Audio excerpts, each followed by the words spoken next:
कोई सत्ता दे दीजिए फिर देखिए, कोई बड़ा सा पद देखिए फिर देखिए, बहुत ही जो संस्कारी होंगे तब भी वो जमीन को नहीं छोड़ेंगे, अन्यथा लोग जमीन से ऊपर उड़ने का प्रयास करने लगते हैं और अंत में गिर जाते हैं।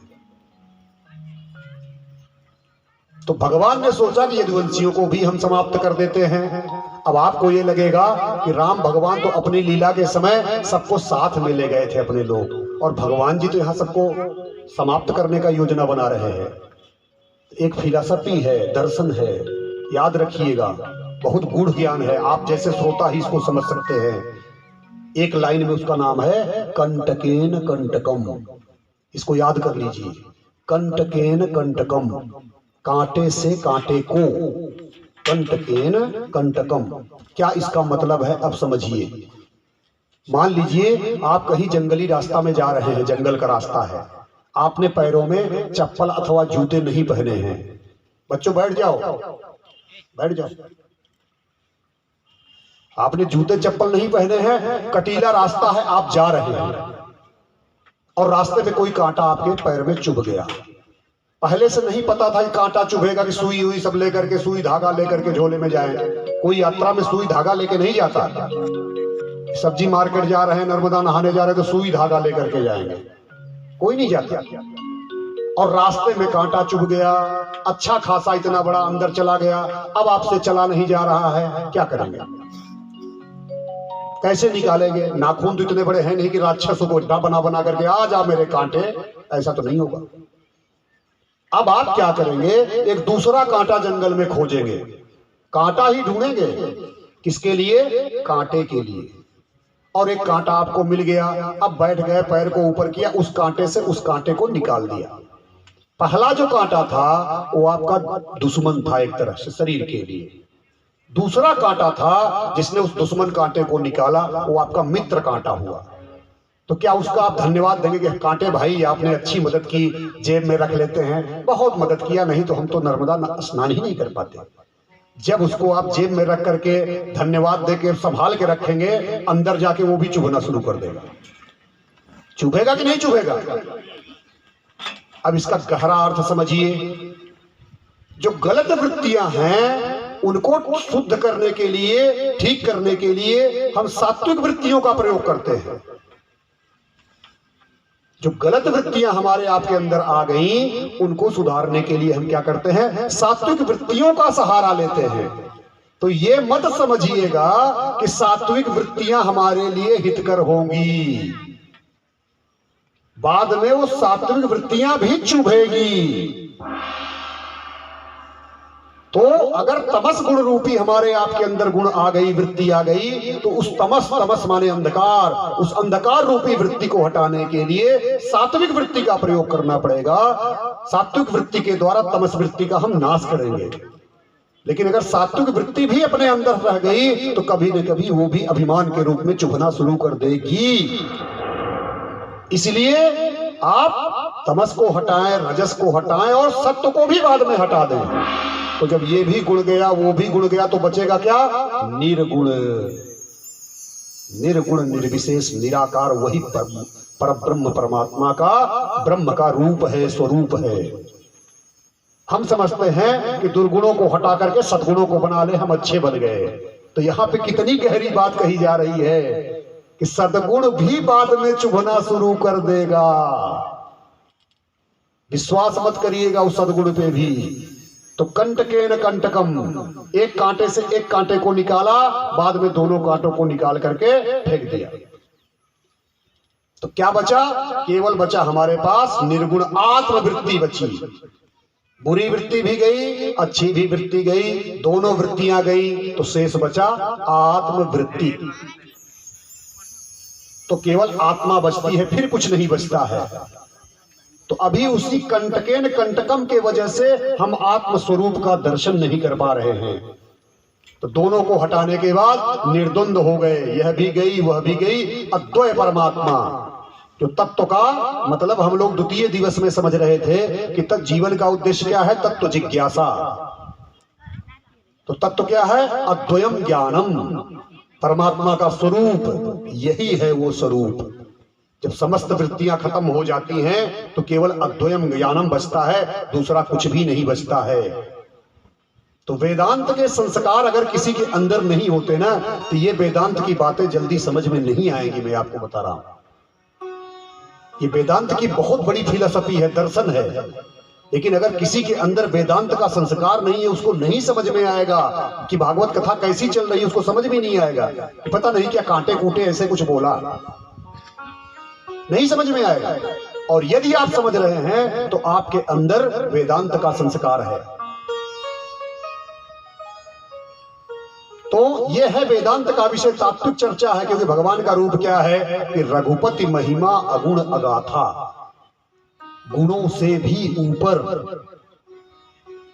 लेकिन शुरुआत हमेशा सगुण से ही होगी, फिर धीरे धीरे धीरे धीरे गुणों की समाप्ति होकर के हम कहां खड़े हो जाएंगे, निर्गुण में खड़े हो जाएंगे, जिसको बोलते हैं अद्वयम ज्ञानम। तो केवल बचेगी भावना, स्वरूप को फिर समझने की आवश्यकता पड़ेगी। अब उन्होंने क्या किया, अपने यदुवंशियों को समाप्त करने के लिए भगवान ने प्रारब्ध रचा। उन्हीं के बेटे लोग कहीं वन में घूमते फिरते जा रहे हैं,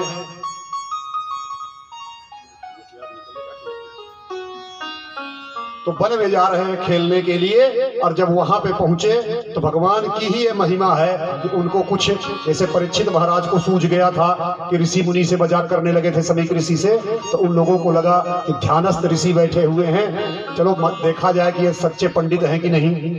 जैसे यशोदा मैया और रुक्मिणी जी देख रही थी कि चोखो पंडित है कि खटिया पलटन वाला है, तो वो लोग भी बोले। तो सांब को, जो भगवान के पुत्र हैं, उनको उन्होंने औरत बना दिया और उनके शरीर के अंदर मूसल रख करके, कपड़े रख करके पेट फुला दिया। बोले तुम औरत बन जाओ। और चलते हैं ऋषि मुनि के पास जो तपस्या कर रहे हैं, ये औरत आई है, घूंघट कर लेना, पूछने आई है कि इस गर्भवती है, बेटा होगा या बेटी होगा। हंसी मजाक सूझ गया उन लोगों को। बोले चलो अच्छा ठीक है, ऐसा ही करते हैं। भगवान के वंशज हैं, वो क्यों डरेंगे। यही है ना, सात्विक वृत्तियां हैं लेकिन वो भी चुभ रही हैं। तो पहुंच गए, जय हो दंडवत महाराज जी। बोले कल्याण मस्तु बोलो। बोले एक महिला आई है, शर्मा रही है। बोले क्यों शर्मा रही, इसको शर्माने की क्या जरूरत है। तो घूंघट करके धीरे धीरे पकड़ के लाते हैं। देख, बोले आप अवस्था देख करके समझ ही गए होंगे गर्भवती है। अभी आपसे ये जानना चाहते हैं कि जो प्रथम गर्भ हमारे होने जा रहा है, ये बेटा होगा बेटी होगा, तो महाराज जी थोड़ा इस पर कृपा कर दो, अनुग्रह कर दो, बता ही दो। तो सोचे वाह वाह वाह वाह वाह, क्या बढ़िया जो है दृश्य लेकर के आए हैं। बोले बेटा, इसको न तो बेटा होगा न इसको बेटी होगी, लेकिन जो भी होगा वो तुम्हारे कुल का नाश जरूर कर देगा। अब वो घबराए कि ये तो श्राप मिल गया। उसके अंदर मूसल था, एक मूसल होता है जिसे धान कूटते हैं। अब आप लोग क्या कहते हैं मैं नहीं जानता, नीचे एक लोहे का ऐसे लगा रहता है, लकड़ी का। हमारी माँ लोग भी जब हम लोग छोटे छोटे थे तो ऐसे करती थी, बगल में बैठे रहते थे कि चावल निकलेगा तो अच्छा सा माड़ पिएंगे उसका। तो देखे तो उन्होंने क्या किया, जाकर के राजा उग्रसेन महाराज को बताया, लेकिन भगवान को नहीं बताया। भगवान को बताते तो उनके पास तो उपाय ही उपाय है, उनको बताया ही नहीं। उग्रसेन जी को बताया कि हम लोगों से गलती हो गई। बोले क्या है। बोले ऐसे हंसी मजाक कर दी। बोले गलत किए हो, मुंह बंद रखना। मुंह क्या लेके गए थे पेट में। बोले मूसल। बोले इसको चूरा बना दो, एकदम से एकदम चूरा बना दिए। अब बोले चूरा बना करके ले जाके समुद्र में डाल दो। अब लोहा तो चूरा हो नहीं सकता, नीचे जो लोहा लगा था उसको जितना हो सका छोटा कर दिए और ले जाके समुद्र में बोले चुपचाप फेंक दो। फेंक दिए। अब वो बहते बहते किनारे आ गया। वही जो लकड़ी का चूरा था तो ऐरक नाम की घास बन करके उगाया, और जो लोहा का बड़ा टुकड़ा था वो मछली निकल गई।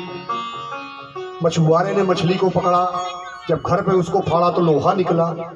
मछुआरे को लोहे से क्या लेना देना, तो उसने लोहार को दे दिया कि भैया लोहा वाला काम तुम लोग करते हो, ठठेरा उठेरा बनाते हो, काम। अरे बोले बहुत काम की चीज है, दे दो दे दिया। उसने उसको घिस करके बाण बनाया, तीर को लुब्धक ने खरीदा, और उसी लुब्धक के बाण से फिर भगवान कृष्ण के पैर में लगे थे, क्योंकि वो भी तो उसी वंश के हैं ना। माया भगवान की ही है। और लुब्धक कौन था, वो जो पूर्व जन्म में बाली था। अब ये ऐरक जब घास आ गई, ये लोग एक बार जो है मस्त होकर के वहां पे स्नान कर रहे थे। वो बातों बातों में इनको सबको गुस्सा आ गया, यदुवंशियों को, है तुम नहीं समझते हो, हम समझते हो, है तुम क्या जानो, मैं ज्यादा जानता हूँ। लगी गुस्सा, तू मैं हुई। ऐरक घास उखाड़ उखाड़ के एक दूसरे को मार मार के सबको मार डाला। ये भगवान की थी प्रेरणा। अब क्या होता है, गोविंद भुजगुप्तायाम द्वारवत्या कुरुद्वः अवात्सी नारदो भीक्षणं कृष्णोपाशललालशः। एकादश स्कंद जो ज्ञान का स्कंद है, अब वो प्रारंभ हो रहा है। नारद जी बार बार भगवान श्री कृष्ण से अत्यधिक प्रेम करते थे, इसलिए उनके पास बार बार जाते रहते थे।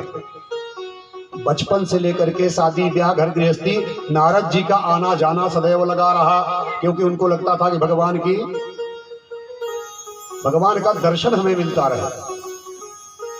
देखो नारद जी कौन थे, इनका वृत्तांत प्रथम दिवस आपको बताया था। तो इसीलिए जन्मे ही हैं, लोक कल्याण करना है और भगवान का दर्शन करके नारायण नारायण करके उनका काम ही है विचरण करना। तो द्वारका आते रहते थे।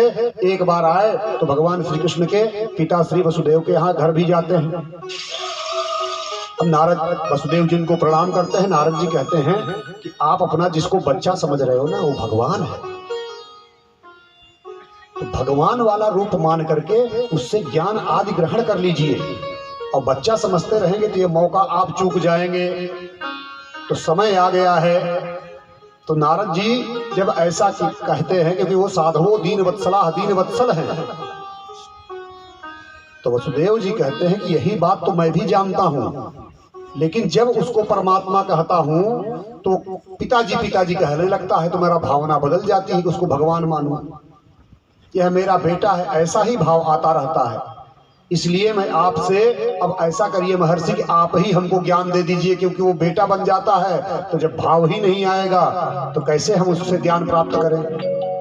आप भी उनसे कम थोड़ी ना है, आप भी तो देवर्षि हैं। आप कुछ ऐसे साधन बता दीजिए जिसके श्रवण मात्र से यह हम भवसागर को मुक्त हो सकते हैं, भवसागर को पार कर सकते हैं। हे देवर्षि, कृपा करके वह ज्ञान हमें दीजिए, साधन दीजिए। भागवत धर्म जिसे कहते हैं यह बता दीजिए, क्योंकि आप संत हैं और संत लोग ज्ञान देते हैं, क्योंकि संतों का काम ही यही कि वो भगवान के नित्य अवतार हैं, नित्यावतार हैं, घूमते फिरते रहते हैं। अब नारद जी स्वयं भगवान के गुणों में, स्मरण में तन्मय हो गए और उनका हृदय प्रसन्नता से भर गया कि कितनी अच्छी बातें ये पूछ रहे हैं। देखिए पुराणों की शैली आपको बताया था कि जब किसी से कोई प्रश्न पूछा जाता है तो वो नहीं बताता, वो बताएगा लेकिन बोलेगा कि यही प्रश्न उन्होंने पूछा था, तो उन्होंने उत्तर क्या दिया था वही वाला मैं बता रहा हूं। ये कोई कभी नहीं कहता कि हम बता रहे हैं, जबकि हम लोग क्या करते हैं, अरे तुम हटो, मैं परसों बोला था ना तुमको, समझ गए कितनी तेज बुद्धि है हमारी। हम लोग अपनी बुद्धि का बखान, कोई दूसरा कहते कि उन्होंने, अरे बोले उनसे पहले मैंने बताया था। हम लोग अपना प्रभाव जमाते हैं, प्रभाव। ये समझे कि आई एम स्पेशल, कुछ स्पेशल है। और वहां क्या है कि जो ऋषि महर्षि देवर्षि हैं वो कहते हम नहीं बता रहे हैं, ऐसे एक बार उन्होंने पूछा था तो वही वाला जो सुना था वही आपको बता देते। देखिए ये भी ज्ञान की बात है। तो नारद जी कहते हैं वसुदेव जी, ऋषियों ने इस संदर्भ में एक ऐतिहासिक कथा कही है। और जो ऋषभ देव का आपको अवतार याद होगा, ऋषभ देव के 100 पुत्र हुए थे। ज्येष्ठ पुत्र कौन थे? भरत महाराज, जड़ भरत। 81 पुत्र उनके कर्मकांडी हो गए थे और 9 पुत्र उनके महायोगी बन गए थे। तो वही बता रहे हैं उन्हीं 9 योगियों की कथा कि एक बार वो जो 9 योगी हैं वो महाभागवत हुए और मिथिला के राजा हैं निमि, बहुत बड़ा यज्ञ करा रहे थे। मिथिला के राजा निमि हैं, उन्हीं के दरबार में 9 योगियों का पदार्पण होता है।